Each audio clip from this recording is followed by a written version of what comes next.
Well, first, I don't think it's a manifesto. I think it's a delusional screed.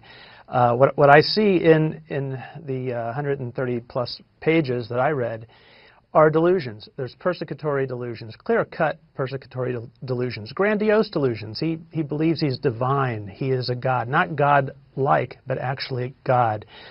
He also expresses suicidal ideas, a suicidal plan.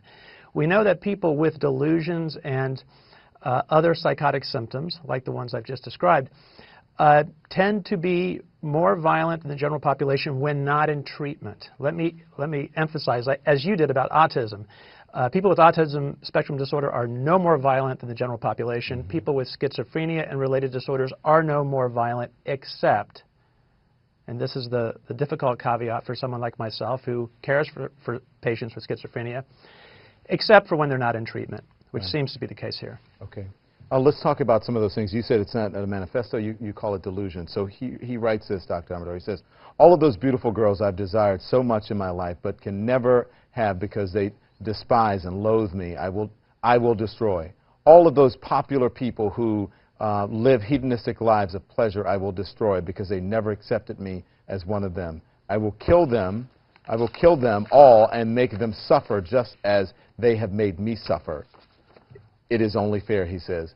So, Dr. Amador, in your opinion, what is really behind what happened here? This seems pretty violent, a violent take here. Well, it seems violent, and it also seems like he's picking on particular people that have insulted him, that have hurt him, that have rejected him. So, and I don't mean any disrespect to you or your producers, but when we cherry pick statements like this, it sounds a little bit more cogent and rational and like it makes sense than it does. When I look at the bigger picture, what he actually says, he writes, why do things have to be this way? People are going to ask why I did this. And he says, humanity struck humanity, not an individual, not a sorority sister, humanity, the entirety of humanity struck at me first by condemning me to experience so much suffering. I didn't ask for this, I didn't want this, I didn't start this war. I wasn't the one who struck first, but I will finish it. That's just a quick cherry picking on my part of a lot of the writings that indicate very deep, long-standing paranoid, persecutory delusions that really reflect a broken brain. And I mean that quite literally, a brain that's not functioning properly neurochemically and probably structurally.